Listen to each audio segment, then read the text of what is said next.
Police station Gadgenagar येथील दुचाकी चोरीचा गुन्हा उघडकीस आणत अमरावती शहर गुन्हे शाखेने आरोपीला अटक करून चोरीचा मुद्देमाल हस्तगत केलाय।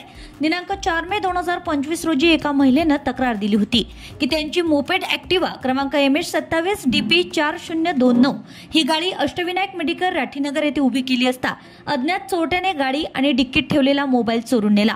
यावरून गाडगेनगर पोलिसांनी अपराध क्रमांक 343/2025 कलम 379 अंतर्गत गुन्हा दाखल केला होता। गुन्हे शाखेचे पोलीस निरीक्षक संदीप चव्हाण यांनी पथकाला तपासाचे आदेश दिले। तांत्रिक माहिती व गुप्त बातमीच्या आधारे पथकाने आरोपीचा शोध घेत शेख मोहसिन शेख इब्राहिम वय वर्ष 34 राहणार पठाण चौक अमरावती याला ताब्यात घेतलाय।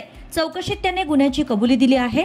मोपेड ॲक्टिवा किंमत 45,000, रेडमी मोबाईल किंमत 1,000, एकूण जप्त माल 46,000 रुपये। ही कारवाई पोलीस आयुक्त अरविंद चावरिया, उपायुक्त गणेश शिंदे, रमेश धुमाळ, श्याम घुगे, सहाय्यक पोलीस आयुक्त शिवाजी बचाटे यांच्या मार्गदर्शनाखाली करण्यात आली आहे। ही कामगिरी पोलीस निरीक्षक संदीप चव्हाण यांच्या नेतृत्वाखाली सहाय्यक पोलीस निरीक्षक अनिकेत कासार, सहाय्यक पोलीस निरीक्षक प्रियंका कोटावार, कर्मचारी दीपक सुंदरकर, जहीर शेख, संग्राम भोजने, सूरज चव्हाण, राजिक रायलीवले, निखिल गिडाम, सुषमा आठवले, सायबर यांच्या पथकाने केली। Bureau report RCN news.